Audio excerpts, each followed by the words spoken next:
Chapter 14. Jonathan's scream roared over the yard. "What is it? What is it?" Rachel cried shrilly, running to the well. Jonathan was too horrified to reply, too horrified to move, too horrified to pull his eyes away from the gruesome sight before him. At the end of the well rope, sprawled over the bucket, was the body of his mother. Her skin was blue and bloated, her wet hair plastered against her skull and face. Her soaked nightgown clung tightly to her lifeless form. No, no, no! Jonathan's sobs wrenched his throat. "Mama," Rachel whispered. "Mama, why?" Jonathan's father held on to the bucket with both hands. His eyes were shut. His lips moved in a silent prayer. No, no! Trying to turn his gaze away, Jonathan saw something. Something gripped tightly in his mother's closed fist. He reached down and pried open the cold, bloated fingers. "Oh," Jonathan gasped when he saw it. A white cap with blue ribbons. "Mama? Mama?" Rachel repeated. She dropped to her knees in front of her mother and began to sob. Without a word, Jonathan helped Ezra lift Jane's body and set it down on the grass. "Can that really be my mother?" Jonathan asked through a blur of tears. "Can that really be my mother? So cold, so still?" He picked up his little sister and carried her, sobbing, into the house. There is no doubt in my mind now, Jonathan thought later. The Fear family is cursed. I did not want to believe it, but Papa has been right all along. The hair prickled on the back of his neck. In a flash, Jonathan suddenly understood. Delilah's strange sadness, her sudden desire to leave, to get away from the Fears, it all fell into place like the pieces of a puzzle. Jonathan ran past where his father sat slumped at the table, his head buried in his hands, and out into the yard. Rachel's face appeared in her bedroom window. "Where are you going?" she called down to him. Jonathan did not answer her. Instead, he started to run. Glancing back, he saw Rachel following him, but he didn't stop to send her home. Jonathan ran down the road to the Wilsons' farm. Delilah was in the yard, feeding the chickens. As he came into view, she dropped the sack of feed. He grabbed her hands and held them tight. "Delilah, my love," he cried breathlessly, "you must tell me. You must tell me your secret." She stared at him, startled. Rachel arrived, panting, holding her side from running so hard. Jonathan ignored her. He did not care who was there, who heard what he had asked. He had to know if he was right. He had to know now. "I already know your secret," he told Delilah. "Just tell me yourself." He gazed deeply into her brown eyes. "Yes," she replied quietly. "I can see it in your face, Jonathan. You know my terrible secret, don't you?" She shut her eyes, a tear falling onto her cheek. "I am a good," she confessed. Chapter 15. Jonathan stared at her. He opened his mouth to speak, but no sound came out. "How can you be a good?" Rachel demanded. "I thought your name was Wilson." "We changed your name," Delilah explained. "We once lived in another town near Boston, but when word of the plague in Wickham reached our town, our neighbors drove us out. They had heard rumors that the Goods were responsible for the plague, so they shunned us. We moved west, and Father changed our name. We became the Wilsons." Jonathan suddenly felt dizzy. He rubbed his temples with his fingers. "I wanted to tell you my name was Good," Delilah said. "I knew I should be honest, but I liked you both so much. I did not want to scare you away, and I thought that maybe there really was no curse." She paused and gazed at Jonathan. "You did not believe in the curse," she said softly to him, "and you were so smart and kind. I thought that if you did not believe in it, then it could not be true." "I did not want to believe in it," Jonathan said. "I wanted to be happy." A sad smile crossed Delilah's face. "I am afraid we cannot deny it any longer," she whispered. "There is a curse on your family, a curse on both of our families." She swallowed hard. "There is only one way to stop it." Jonathan's heart pounded harder. "There is a way to stop it?" he demanded breathlessly, hardly daring to hope it was true. "What is it?" Delilah avoided his eyes. "It involves some sacrifice," she said, blushing, "on your part." "I will do anything," Jonathan cried. "Please, Delilah, tell me how to break the curse." She took a deep breath. "The feuding families must unite. They must form an unshakable bond." "How?" Jonathan asked. "Marriage," Delilah replied, still avoiding his eyes. "A Good and a Fear must marry." "But that is very simple," Rachel interrupted. "You two can get married." Kneeling, Jonathan took Delilah's hand and kissed it joyfully. How can you call that a sacrifice, Delilah? I am already in love with you. You must know that by now. I love you so much that I would marry you even if it brought a new curse down on me and my family. Tears streamed down Delilah's cheeks. Jonathan, he stopped her. Please, Delilah, before you say another word, I must ask for your hand in marriage. She smiled through her tears and struggled to speak. I love you too, Jonathan, she replied softly, but I am afraid.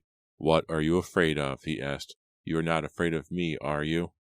No, I am not afraid of you. I am afraid of the curse. I am afraid that something could happen, something terrible, to stop our wedding. Nothing can stop me from marrying you, Jonathan declared, rising to his feet. And to make sure of that, we shall marry as soon as possible. Your father can marry us. He is a minister. He can do it today before anything can happen. Delilah's face lit up. Smiling, she wiped the tears from her cheeks. He is at the church right now. Oh, Jonathan, I am so happy. I can hardly believe this is happening. Jonathan smiled at her, but deep inside him a question still burned. Could this marriage really end the curse once and for all? Could that be possible? We will be sisters, Delilah, Rachel exclaimed. I will bear witness at the ceremony. Jonathan had almost forgotten his sister was there. No, Rachel, he ordered. Run home and stay with Papa. He will be wondering where you are now, and he must not find you here. Run home, please. Hurry. In the tiny clapboard church, Jonathan gripped Delilah's hand. Her father, the Reverend Wilson, stood behind a simple altar, facing them, a warm black leather Bible in his hands. I, Jonathan, take thee, Delilah. Jonathan repeated the minister's words, hardly knowing what he said. His heart was racing. His only desire was to get safely through the ceremony, and then to hold his new wife in his arms. Now Delilah repeated the vows. Jonathan stole a glance at his beautiful bride.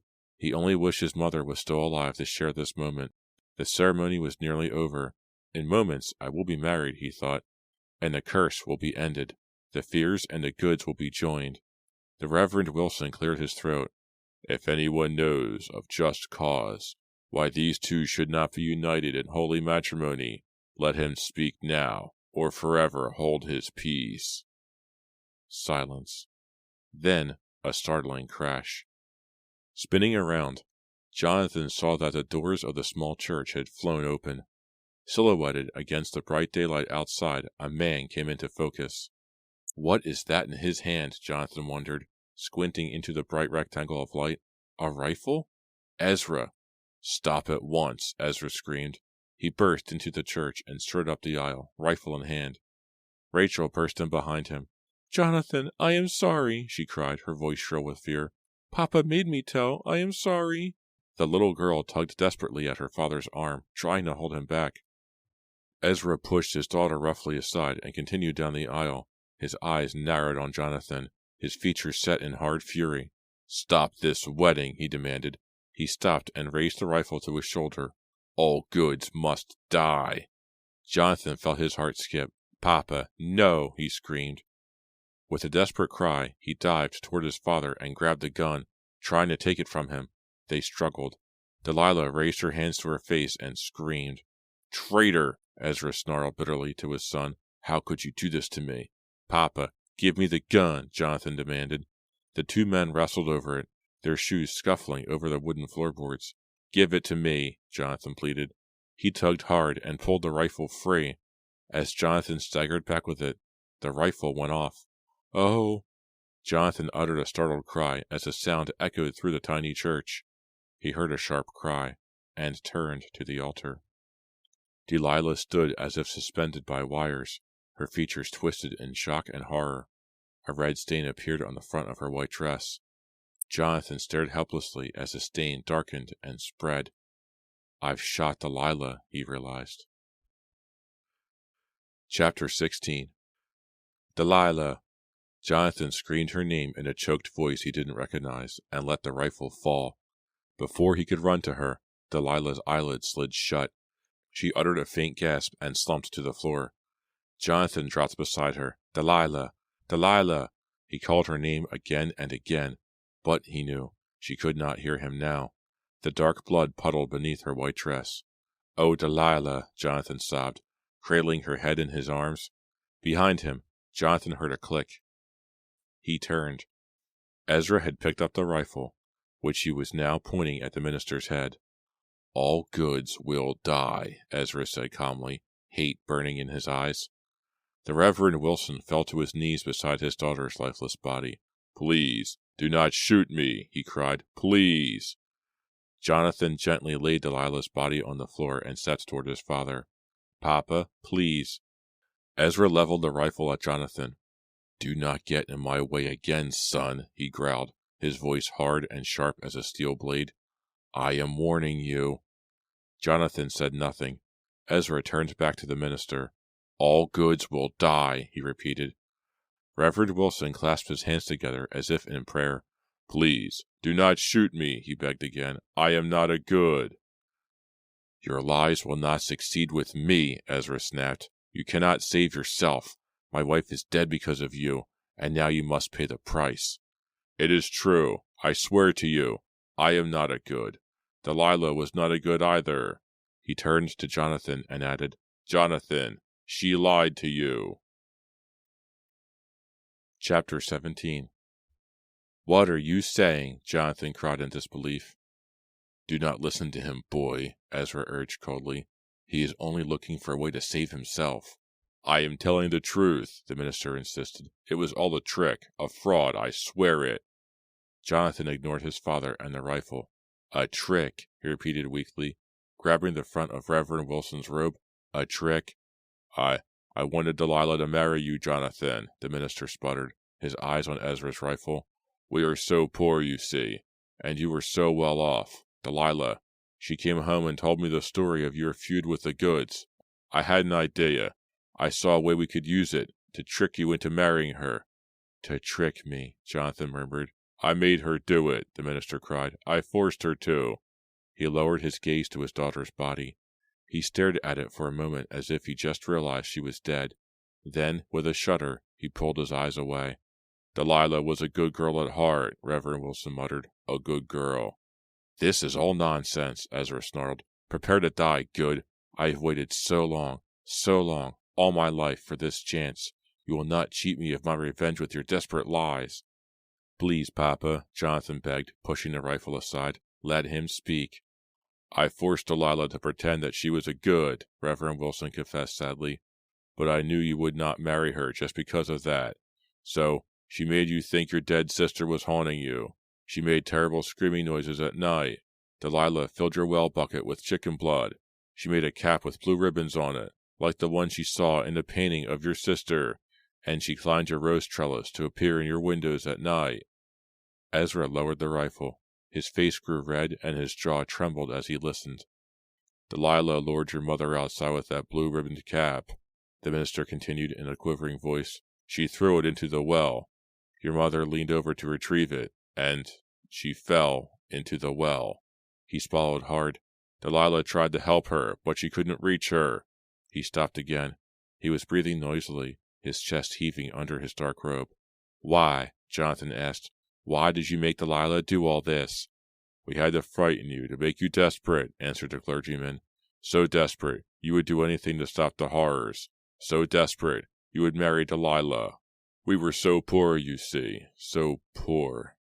"But I loved her," said Jonathan. "I would have married her anyway." He dropped to his knees beside Delilah's dead body. Her mouth had fallen open, and a trickle of blood ran down her chin. Jonathan stared at the body as if it belonged to a stranger. The minister shuddered violently now.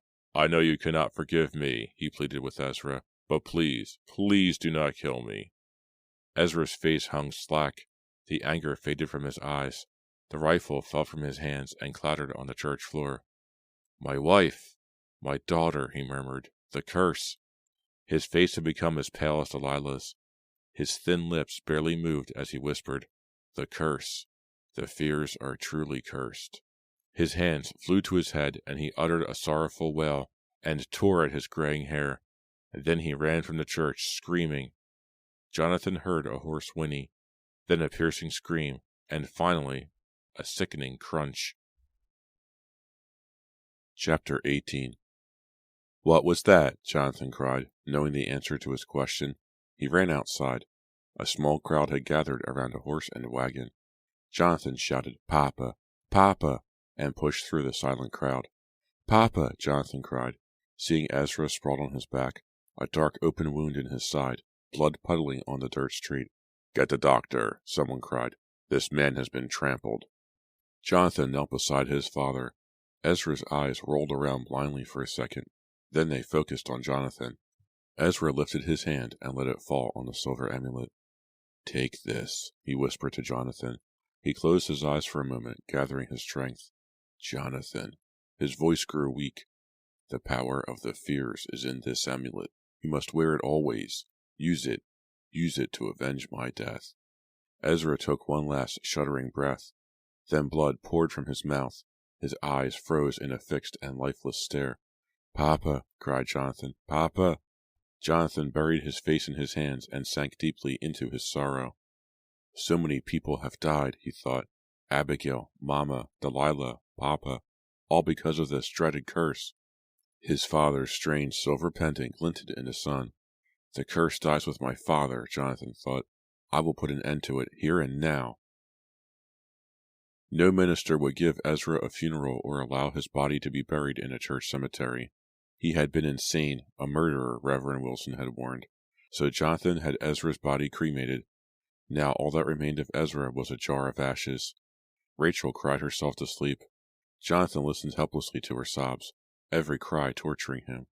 He sat by the hearth, waiting for her crying to stop. At last the house grew still, and he knew she was asleep. He took Ezra's ashes and poured them into an iron strongbox. Then he picked up the silver pendant. To Jonathan's surprise, the pendant grew hot in his hand. He saw flames, flames he thought would swallow him up. But the flames died as quickly as they had appeared, and the jeweled pendant cooled. Jonathan examined the pendant, feeling its weight against his palm. His father's last words echoed in his mind. "Use it to avenge my death." No, thought Jonathan. No more revenge, no more feud, no more curse. "I am sorry, Papa," he whispered, "but I cannot let our family suffer any longer. There is still Rachel." He thought of his little sister, sleeping upstairs in her bedroom. She had already been through so much, but she might have a chance at happiness still. At least, Jonathan hoped so. He would do everything in his power to make her happy. The first step, he decided, was to get rid of the pendant. He dropped it into the strongbox. It landed softly on top of Ezra's ashes. Jonathan closed the heavy iron lid and locked it. Then he took a lantern from its hook by the hearth. He made his way out into the night. He knelt beneath the apple tree. With a spade, he began to dig up the moist earth. Bitter memories leapt to his mind as he worked under the tree. He tried to force them away as soon as they arose, but they kept coming back. He remembered drinking lemon water with Rachel and Delilah one hot day on that very spot. Delilah. He stopped digging and shoved the iron box in the hole. Then he scooped dirt back on top of the box. This is Papa's coffin, Jonathan thought. This shallow hole, his grave. This lonely, secret ceremony is his funeral. Papa and the cursed pendant will be buried here forever. Jonathan finished filling the hole and smoothed the dirt. He left nothing to mark the spot. It is done, Jonathan thought. He stood and wiped the dirt from his hands. That is the end of the horror. The curse is finished. The feud is over. The fears and the goods will suffer no more. Shadyside Village, 1900. Nora's entire body tensed as she listened. She held her breath as the footsteps in the hall came closer and closer to her room. She waited for them to stop at her door, but they passed by. She exhaled, then picked up her pen and began to write again. Jonathan Fear hoped he could bury the curse along with Ezra's ashes, she wrote, and it seems to be true. The evil stayed buried for 100 years. For 100 years the goods and the fears lived in peace. In fact, the feud was forgotten. Children grew up hearing none of the horrifying stories. They knew nothing of the curse upon the two families. But it is not easy to end a curse, Nora thought. Jonathan Fear's great-great-granddaughter innocently unleashed the evil once again. During that 100 years of sleep, the evil power had grown even stronger. Nora touched the pendant around her neck. Oh, she thought mournfully, if only it had stayed buried forever. Part 3. Western Massachusetts, 1843. Chapter 19. It is too bad the old apple tree died, thought Elizabeth Fear. She was kneeling in her green gardening dress, digging with a trowel in the rich dark soil. Heavy leather gloves protected her hands. The apple tree had died, and her brother Simon had chopped it down. Now there was a bare spot in the backyard. Elizabeth thought it looked empty and a bit sad. But I will take care of that, she thought, adjusting her straw bonnet over her long dark hair. This flower garden will be even prettier than the old tree. I will fill it with pansies and snapdragons.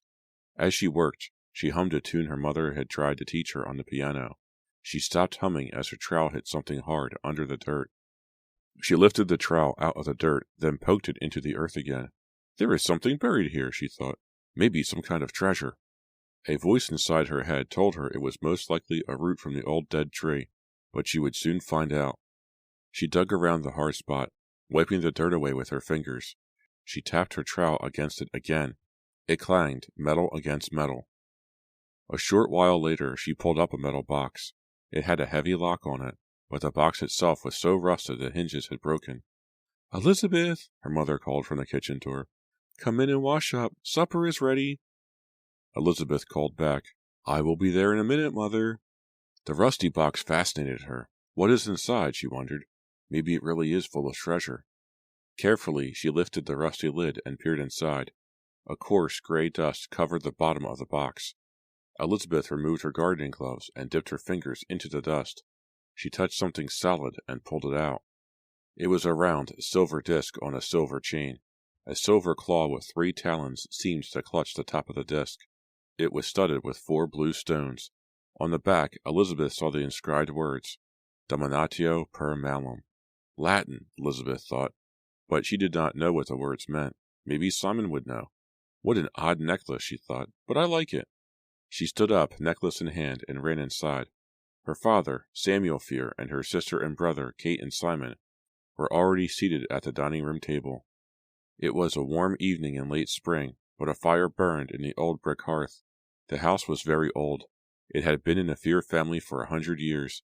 Samuel Fear and his family lived prosperously there. "Go wash your hands, Elizabeth," said her mother, Catherine. She was a plump, pretty, round-faced woman with light brown hair piled on top of her head. Elizabeth poured fresh water into the wash basin and rinsed off her hands. Her mother set a platter of sliced turkey on the table, adding, "I wish you would not stay out in the garden so late, Elizabeth. It leaves you no time to change your supper." "I am sorry, Mother," Elizabeth replied, returning to the table. She held up the silver disc. "Look what I dug up," she said. "Isn't it strange?" Kate gave the pendant a dismissive glance and said, "It is ugly?" Kate was 17, a year older than Elizabeth. Her hair was a lighter shade of brown, and her eyes a lighter shade of blue than Elizabeth's. But they both had the same pale skin and full red lips. Their brother, Simon, who was 18, had a very tall, thin body with an angular face, thin lips, and black hair. His eyes, too, were black. Simon studied the pendant as Elizabeth dangled it before him. "Where did you find it?" he asked. "In the backyard, where I was digging my new garden. It was buried under the old apple tree." Samuel Fear touched the amulet lightly. "I have never seen anything like it," he said. "I wonder what it was doing buried there. Someone must have buried it for a reason." "Maybe it should stay buried," Kate joked. Elizabeth ignored her sister's comment. "I like it," she said. "I am going to wear it as a good luck charm." She draped the silver chain around her neck. Suddenly, her neck began to tingle. Elizabeth shuddered and closed her eyes. They burned. When she opened her eyes, the dining room was gone, and she was surrounded by fire. Hot flames licked at her long curls, at the hem of her dress. Fire singed her eyelashes. "I feel faint," she thought. She shut her eyes again and prepared to be engulfed in flames.